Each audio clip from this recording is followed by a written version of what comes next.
Welcome to the Techmeme Ride Home for Tuesday, August 9th, 2022. I'm Brian McCullough. Today, WhatsApp rolls out privacy features. The battery icon returns to the iPhone. China is growing restless over its silicon industry. HBO Max will stop getting Warner Brothers movies automatically. The really rugged smartwatch from Garmin, and the real reason Amazon is buying One Medical and iRobot. Here's what you missed today in the world of tech. WhatsApp has rolled out privacy features to let users do things like leave groups silently, choose who can see you when you're online, and block screenshots of view once messages. Quoting The Verge, last December, WhatsApp started hiding users' online status from strangers by default. While this was a step in the right direction, it still allows your entire list of contacts to see whether or not you're online. WhatsApp's upcoming update is supposed to fix that, though, as it will let you choose which contacts can see your status. So if you don't want someone to know that you're ignoring their message, toggle on the setting for that user, and they'll hopefully never know the difference. WhatsApp is also launching another handy feature that will let you silently leave groups. Right now, the app very obnoxiously notifies every user in the group of your departure, which could prompt some group members to message you privately to ask why you left. The new feature is the digital equivalent to the Irish goodbye, the act of leaving a party without telling anyone, and should help eliminate the awkwardness that comes along with exiting a chat. WhatsApp says it'll start rolling out these two features this month, and that it's also working on a way to block users from taking screenshots of view once messages. Unlike disappearing messages, view once messages don't vanish after a specific time limit. They go away after the recipient has seen it once, sort of like a photo or video sent through Snapchat. Adding a way to block screenshots could help prevent users from saving or sharing sensitive information with others. This feature's still in testing, but WhatsApp says it'll start rolling it out to users soon, end quote. In addition to that, WhatsApp now lets users delete a private or group chat message up to 2.5 days after sending it. Before, users had 1 hour, 8 minutes, and 16 seconds to delete such messages, quoting 9to5Mac. In order to delete a message sent in WhatsApp, all you need to do is tap and hold on it for a few seconds, then tap the delete button. Interestingly, while WhatsApp is increasing the time users have to delete a message, Apple is going in the opposite direction with iMessage. In the first beta versions of iOS 16, users had 15 minutes to unsend a message. Now, with the latest betas, this limit has been reduced to only 2 minutes. The feature has been quite controversial, as some users believe that option to edit and unsend messages can be used for malicious purposes. This also led Apple to add a change history for edited messages in iMessage. Meanwhile, the popular WhatsApp and iMessage competitor Telegram lets users edit and delete messages without any limits, end quote.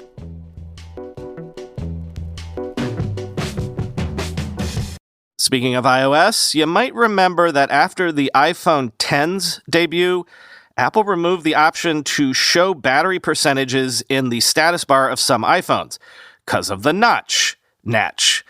Well, iOS 16 Beta 5 brings back the battery icon, quoting 9to5Mac again. In iOS 16 Beta 5, you can add the battery percentage back to the status bar. Simply go into Settings, then choose Battery, then toggle on the new battery percentage option.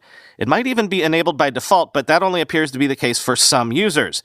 When your iPhone is disconnected from power, you'll see the normal battery icon, but with the percentage number inside. If your iPhone is in low power mode, the battery icon turns yellow, but still shows the percentage. If you're charging, you'll see the percentage with a small charging icon next to it. The battery percentage was a staple of the status bar for iPhone models leading up to the iPhone X. With the introduction of the notch and the limited space for status bar data, Apple dropped the percentage. Instead, you had to swipe down into Control Center to view the percentage.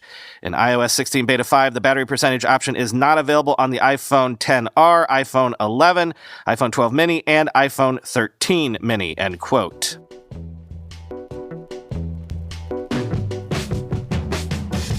Bunch of news on the silicon is the new oil front. Samsung reportedly plans to make an additional $3.3 billion investment in Vietnam in 2022 to produce semiconductor components by July of 2023 and open an R&D center in Hanoi.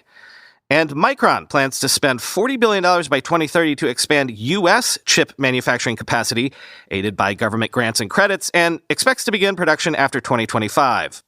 Meanwhile, sources are telling Bloomberg that Beijing has grown frustrated with China's years-long failure to develop semiconductors that can replace U.S. chips.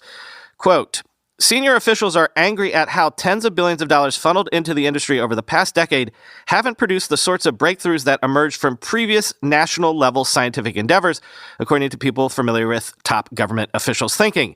Washington, which has steadily ratcheted up restraints on China, has been able to strong-arm Beijing and successfully contain its technological ambitions, they said, asking not to be identified, revealing sensitive deliberations. The investigations have sent shockwaves through a semiconductor industry long accustomed to top-level support. Xi Jinping's government had allocated more than $100 billion to build up a domestic semiconductor sector so the country could break its dependence on the West. A key area of scrutiny is the National Integrated Circuit Industry Investment Fund, known within the industry as Big Fund, which has become Beijing's primary vehicle for doling out capital to the country's chipmakers.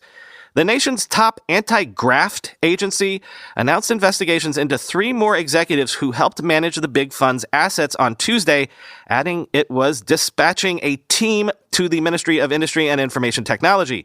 The same regulator was already investigating the minister Zhao Yaqing, making him the most senior sitting cabinet member to face a disciplinary probe in almost 4 years. If you're going to be putting tens of billions of dollars in an industry, regardless of whether it's a high technology one or just like building trains and airports, you're going to have illicit dealings going on, said Jordan Schneider, a senior analyst at Rhodium Group and host of the China Talk podcast. The government is investigating the head of the Big Fund, Ding Wenwu, who had once warned it was unrealistic to cut corners in developing chip technologies. Founded in 2014, the fund drew about $45 billion in capital and backed scores of companies, including Semiconductor Manufacturing International and Yangtze Memory Technologies. The fund operated mostly behind the scenes and kept investment standards away from public view, which some analysts said undercut accountability. Beijing's frustration comes as Washington is slapping ever tighter restrictions on China, adding to potential vulnerability for the Communist Party. The U.S. is increasingly limiting the kind of chip-making equipment that American companies can export to Chinese customers, while enlisting allied countries so that key suppliers like the Netherlands' ASML Holding and Japan's Nikon Corp join its technology blockade, end quote.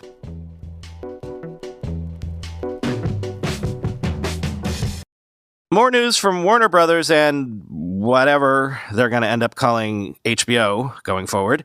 Movies from Warner Brothers are no longer guaranteed to go to HBO Max after 45 days in theaters. A source says streaming dates will be decided on a case-by-case basis. So there goes one of the biggest selling points that made HBO Max a surprising winner in the early part of the streaming wars. Quoting Decider, "It's not clear what the company's home entertainment release strategy will be moving forward.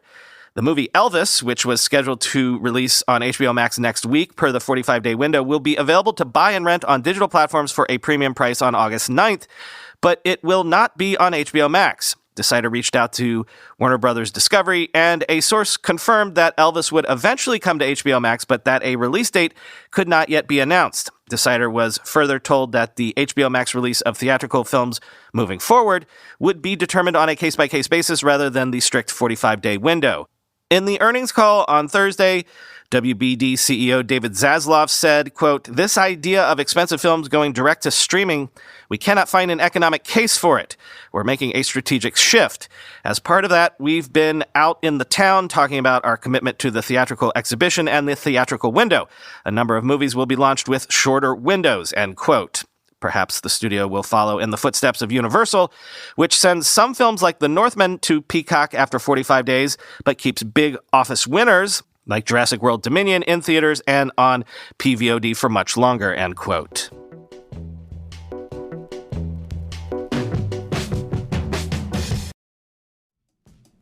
Want a better way to simplify your business finances across expenses, payments, and accounting? If so, Ramp could be a complete game changer for you. Ramp is a corporate card and financial software suite designed to help you save time and put money back in your pocket. Ramp gives finance teams unprecedented control with insight into company spend. With Ramp, you're able to create budgets, issue cards to every employee with limits and restrictions, and automate expense reporting so you can stop wasting time at the end of every month. Ramp's accounting software automatically collects receipts and categorizes your expenses in real time so you don't have to. The time you'll save each month on employee expenses will allow you to close your books in days, not weeks. Ramp saves you money. Businesses that use Ramp save an average of 3.3% the first year. Ramp is easy to use. Get started, issue virtual and physical cards, and start making payments in less than 15 minutes, whether you have 5 employees or 5,000. And now get $250 when you join Ramp. Just go to ramp.com/techmeme. Ramp.com/techmeme. ramp.com/techmeme. In the modern workplace, employees log in and out of countless websites, services, and apps every day. How many of your coworkers use password 123 for every system?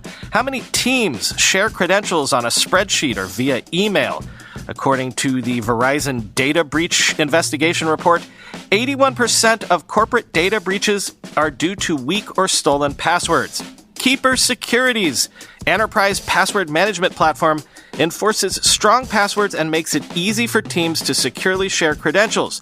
Keeper locks down login details, infrastructure, credentials, confidential documents, and more in a patented zero-knowledge vault.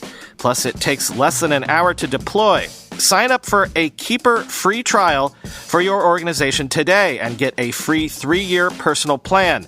Get started by visiting keepersecurity.com/techmeme.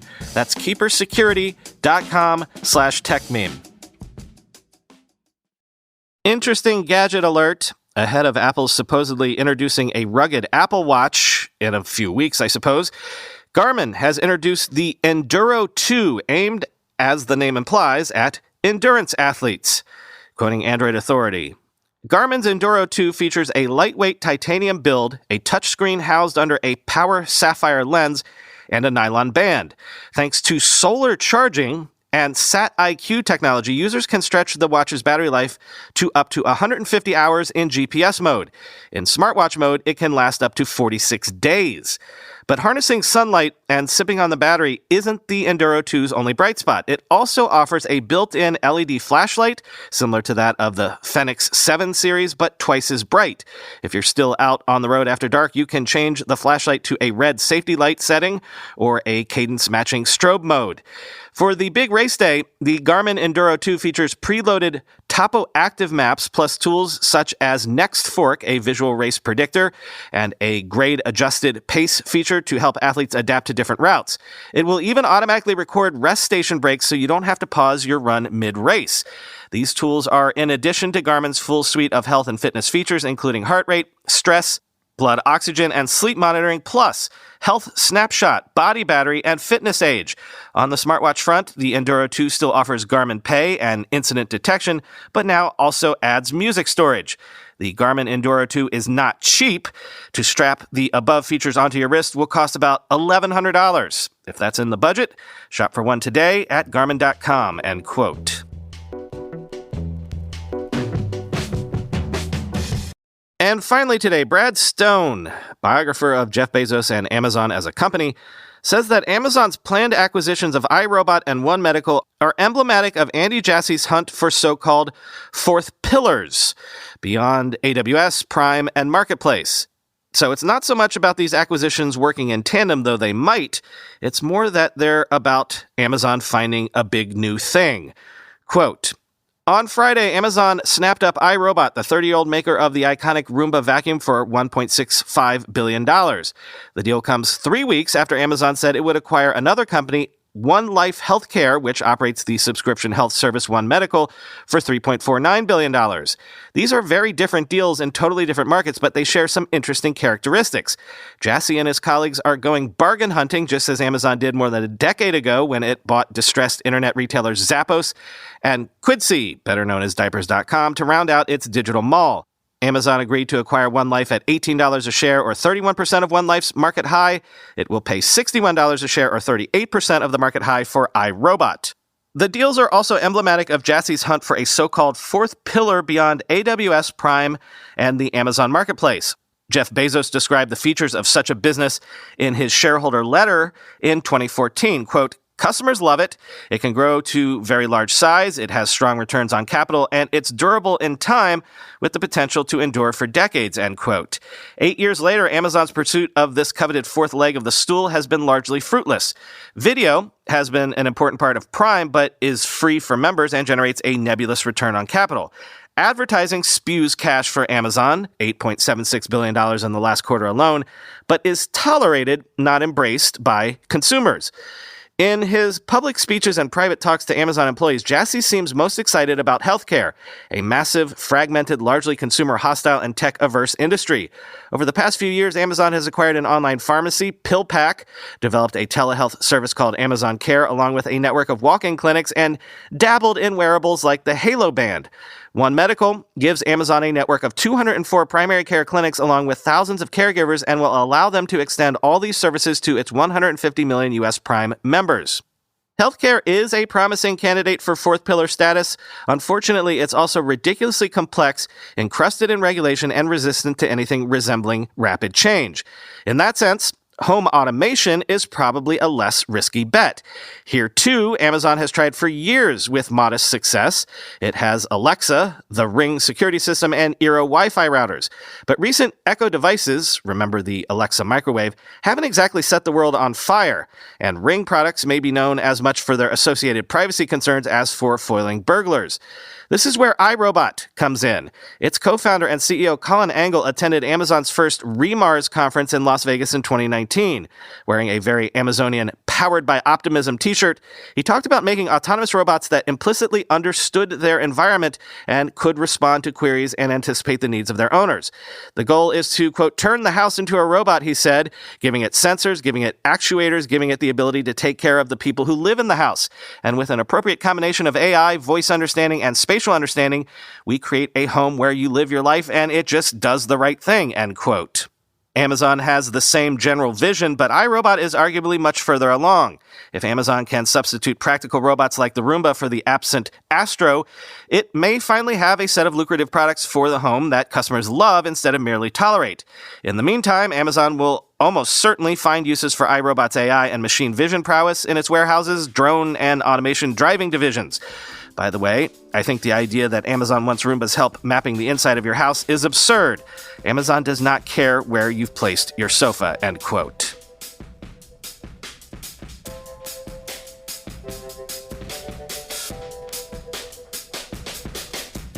The next time Chris and I do a space, remind him to remind me to talk about my impressions of my new MacBook Air. Spoiler, I actually think it's the real revolution in my workflow, not the Mac Studio. Talk to you tomorrow.